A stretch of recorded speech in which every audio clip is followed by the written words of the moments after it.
여러분, 믿기 어려운 현상이 일본에서 포착되고 있습니다. 저희는 불닭볶음면 없으면 생활이 불가능해요. 한국 화장품이 최고예요. 오늘 한국 올리브영에서 신상품이 나오는 날이에요. 경제대국, 일본 곳곳에 한국 문화가 조용히, 그러나 확실하게 뿌리내리고 있습니다. 일본 언론은 일본 고유 문화가 위협받고 있다며 연일 경고 보도를 쏟아내고 있습니다. 도대체 일본에서 무슨 일이 벌어지고 있는 걸까요? 지금부터 한 외국인이 직접 목격한 일본 사회의 놀라운 변화, 그 생생한 현장 이야기를 바로 들어보겠습니다. 그 전에 잠깐 1초 만에 누를 수 있는 좋아요 버튼을 꼭 눌러주시면 영상 제작에 아주 큰 힘이 됩니다. 그럼 바로 사연 시작하겠습니다. 마리안 폰 슈타이너는 나리타 공항에 내리면서 자신감에 차 있었습니다. 37년간 살아오며 쌓은 문화적 안목과 유럽 일간지 기자로서의 경험이 그녀를 든든하게 받쳐주고 있었죠. 이번 취재 목적은 명확했습니다. 일본이라는 전통적이고 보수적인 나라가 어떻게 변화하고 있는지를 유럽 독자들에게 전달하는 것이었어요. 일본은 쉽게 변하지 않는 나라지. 1000년 넘게 이어온 전통과 문화가 하루아침에 바뀔 리 없어. 마리아는 택시 안에서 혼잣말을 중얼거렸습니다. 그녀의 머릿속에는 이미 기사의 틀이 잡혀 있었죠. 일본의 느린 변화, 전통에 매몰된 사회, 그리고 서구 문화의 점진적 침투. 뻔한 이야기일 수도 있지만 적어도 예측 가능한 범위 안에서 움직일 거라고 확신했어요. 하지만 시부야 번화가에 발을 디딘 순간 마리안의 확신은 첫 번째 균열을 맞았습니다. 곳곳에 한글로 쓰인 간판들이 눈에 들어왔어요. 치킨 플러스, 설빙, 투썸 플레이스. 이게 정말 일본 도쿄 맞나 싶을 정도였죠. 더 놀라운 건 이런 한국 매장들 앞에 줄 서 있는 일본 젊은이들의 모습이었습니다.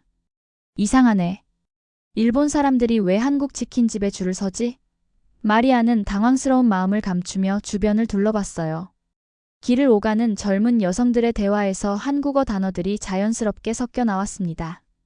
오빠, 언니, 대박. 이런 단어들이 일본어 문장 사이사이에 끼어들어 있었죠. 전철역으로 향하는 길에서 마리아는 더 큰 충격을 받았습니다. 역 광고판에 한국 아이돌 그룹의 얼굴이 크게 걸려 있었고 그 아래서 일본 팬들이 사진을 찍고 있었어요. 이게 일본 맞나? 마리아는 자신도 모르게 독일어로 중얼거렸습니다. 그녀가 예상했던 일본의 모습과는 너무나 달랐거든요. 다음 날 아침 마리아는 호텔 근처 편의점에 들렀습니다. 라면 코너에서 그녀는 또 다른 놀라운 광경을 목격했어요. 일본의 전통적인 라면 브랜드들 사이에 한국 라면들이 당당히 자리 잡고 있었습니다. 신라면, 불닭볶음면, 진라면. 심지어 일부 한국 제품들은 일본 제품보다 더 눈에 띄는 곳에 진열되어 있었죠. 과자 코너도 마찬가지였습니다. 한국 과자와 음료수들이 일본 상품들과 나란히 놓여 있었어요. 더욱 흥미로운 건 이런 제품들을 구매하는 사람들이 대부분 일본인이라는 사실이었습니다. 마리아는 계산대에서 한국 라면을 사는 중년 여성에게 조심스럽게 말을 걸어봤죠. 한국 라면을 자주 드시나요? 마리안이 어설픈 일본어로 물어보자 그 여성은 웃으며 대답했습니다. 아, 매운맛이 정말 좋아요. 아들도 한국 라면을 더 좋아하거든요. 단순하고 솔직한 대답이었지만 마리안에게는 충격적이었어요. 지하철을 타고 이동하면서 마리안은 더 많은 변화를 관찰할 수 있었습니다. 젊은 여성들의 가방에는 한국 아이돌 굿즈가 달려 있었고 손에는 한국 화장품 브랜드의 제품들을 들고 있었어요. 지하철 광고에도 한국 드라마와 K-팝 콘서트 홍보가 눈에 띄게 많았습니다. 잠깐 유행일 뿐이야. 일본은 원래 외국 문화를 받아들였다가도 금세 식어버리는 나라니까. 마리아는 스스로를 달래려 했어요. 하지만 그녀가 본 것은 단순한 유행과는 다른 무언가였습니다. 사람들이 한국 문화를 소비하는 방식이 너무나 자연스럽고 일상적이었거든요. 마치 오랫동안 생활 속에 뿌리내린 것처럼 말이죠. 하라주쿠에서 만난 20살 대학생 유키코는 마리안의 질문에 이렇게 답했습니다. 한국 문화요? 특별히 의식하고 있지는 않아요.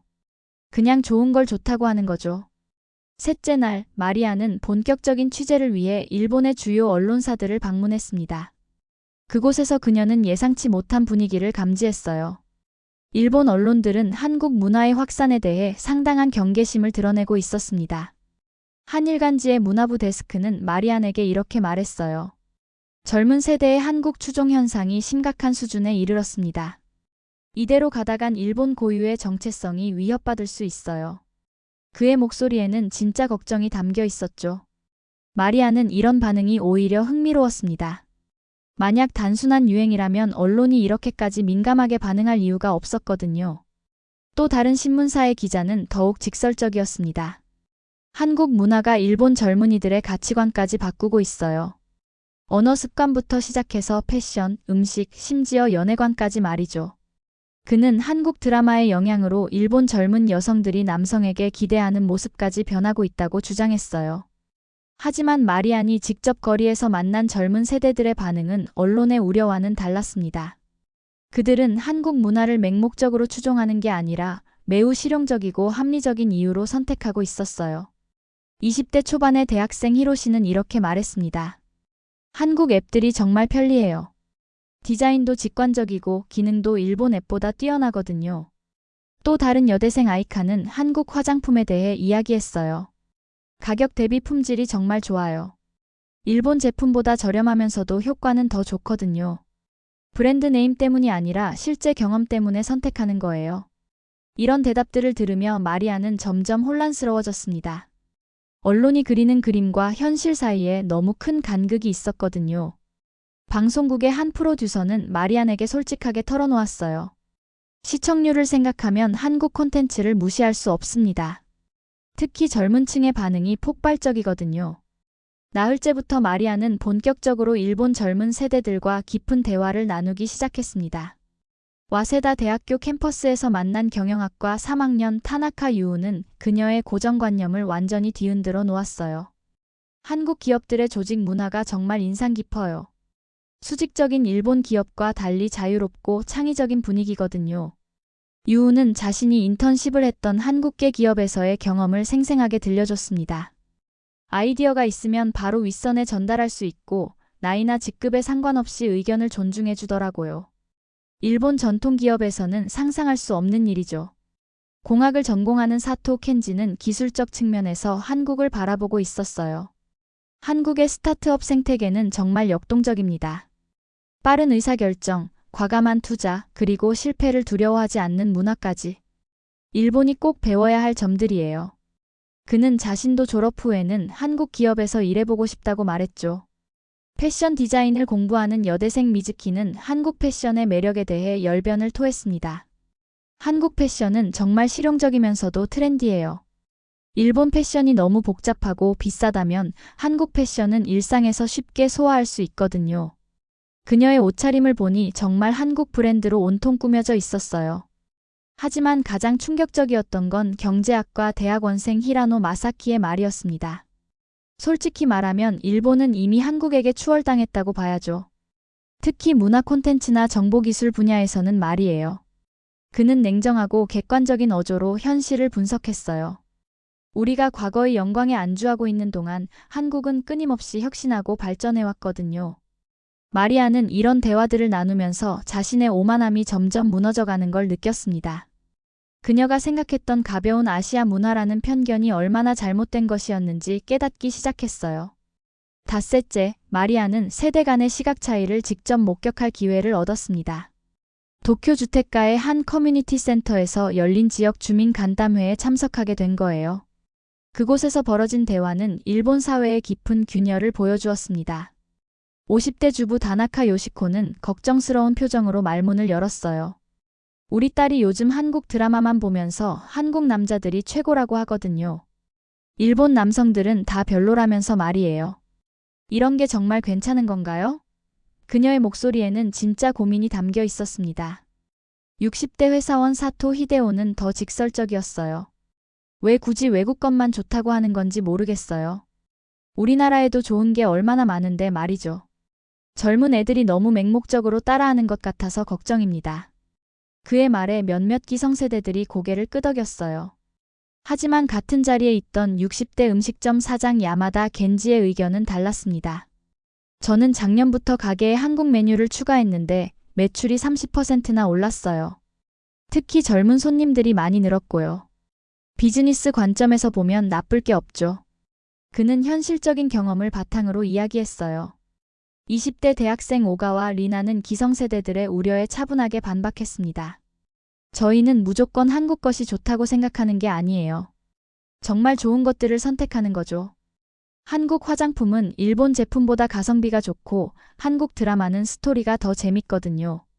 그녀의 말에는 논리적인 근거가 있었어요. 가장 흥미로웠던 건 40대 중반의 회사원 스즈키 타쿠야의 증언이었습니다. 처음에는 저도 딸이 한국 문화에 빠진 걸 못마땅하게 생각했어요. 그런데 직접 한국 드라마를 몇 편 보니까 정말 잘 만들어졌더라고요. 이제는 저도 아내와 함께 한국 드라마를 즐겨봅니다. 그의 고백에 회장 분위기가 묘하게 바뀌었어요. 마리아는 이런 대화들을 들으며 일본 사회 내부의 복잡한 갈등을 읽을 수 있었습니다. 단순히 젊은 세대와 기성세대의 대립이 아니라 변화하는 현실에 대한 서로 다른 해석과 대응이었거든요. 엿새째부터 마리아는 일본 기업들이 한국 문화 열풍에 어떻게 대응하고 있는지 살펴보기 시작했습니다. 그 첫 번째 방문지는 도쿄의 대형 유통업체 본사였어요. 상품기획팀장 코바야시 마사루는 놀라운 데이터를 공개했습니다. 한국 관련 상품의 매출이 작년 대비 200% 증가했어요. 특히 식품과 화장품 분야에서는 더욱 두드러지죠. 그는 구체적인 수치들을 제시하며 설명했어요. 한국 라면은 이제 우리 매장에서 가장 잘 팔리는 라면 중 하나가 되었고, 한국 화장품 브랜드들은 매대 점유율이 일본 브랜드를 앞서기 시작했거든요. 더 놀라운 건 이런 변화가 젊은 세대에게만 국한되지 않는다는 사실이었어요. 처음에는 10대, 20대 고객들이 주요 구매층이었지만 이제는 30대, 40대까지 확산되고 있습니다. 심지어 50대 여성들도 한국 화장품을 찾고 계셔요. 코바야시는 이런 현상을 두고 문화적 전염이라고 표현했습니다. IT 기업 사이버 에이전트의 개발팀을 방문했을 때 마리아는 또 다른 충격을 받았어요. 개발 총괄 이사 타니구치케는 솔직하게 털어놓았습니다. 한국의 게임 개발사들과 협력하면서 많은 걸 배웠어요. 그들의 빠른 개발 속도와 창의적인 아이디어는 정말 놀라웠거든요. 그는 구체적인 사례를 들어 설명했어요. 일본 기업은 완벽을 추구하다 보니 출시까지 시간이 오래 걸려요. 하지만 한국 기업들은 빠르게 출시한 후 사용자 피드백을 받아 지속적으로 개선해 나가죠. 이런 방식이 현대 시장에서는 더 효과적이에요. 화장품 업계도 마찬가지였습니다.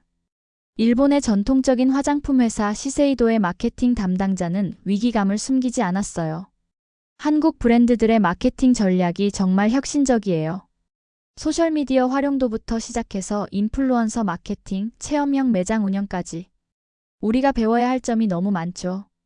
마리아는 이런 상황을 지켜보며 깨달았습니다. 이건 단순한 유행이 아니라 기업들의 생존과 직결된 문제였어요. 한국 문화의 확산이 일본 기업들의 비즈니스 전략까지 바꾸고 있구나. 일주일간의 도쿄 취재를 마친 마리아는 충격적인 결정을 내렸습니다. 직접 한국을 방문해보기로 한 거예요. 그녀의 자존심이 허락하지 않았지만 기자로서의 의무감이 더 컸죠. 내가 무시하고 있던 한국이라는 나라가 도대체 어떤 곳인지 직접 확인해봐야겠어. 인천공항에 도착한 순간부터 마리안의 편견은 산산조각났습니다. 공항의 효율적인 시스템, 깔끔한 디자인, 그리고 무엇보다 모든 곳에서 작동하는 무료 와이파이에 놀랐어요. 독일 공항보다 더 선진적이네. 마리아는 속으로 인정할 수밖에 없었습니다.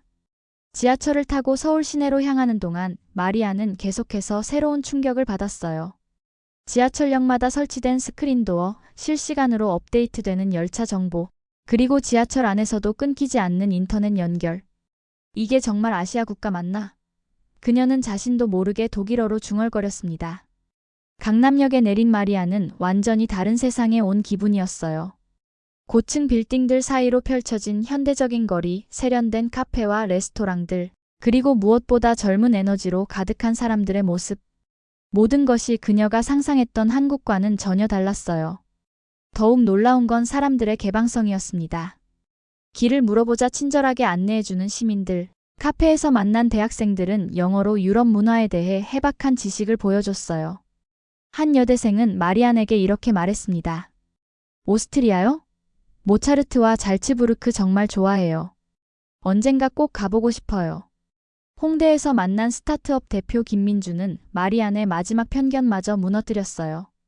저희는 유럽 시장 진출을 준비하고 있어요. 특히 독일과 오스트리아를 중요하게 생각하고 있거든요. 그의 사무실은 실리콘밸리 못지않게 창의적이고 역동적인 분위기였어요.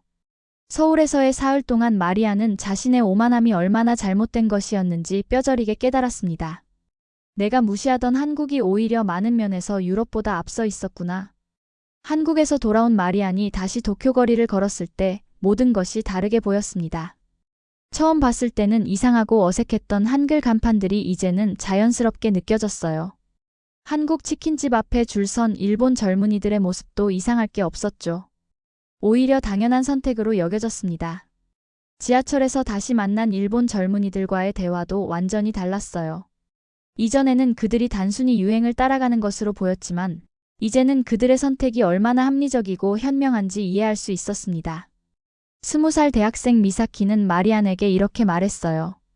한국 드라마 보면서 연애에 대한 생각이 많이 바뀌었어요.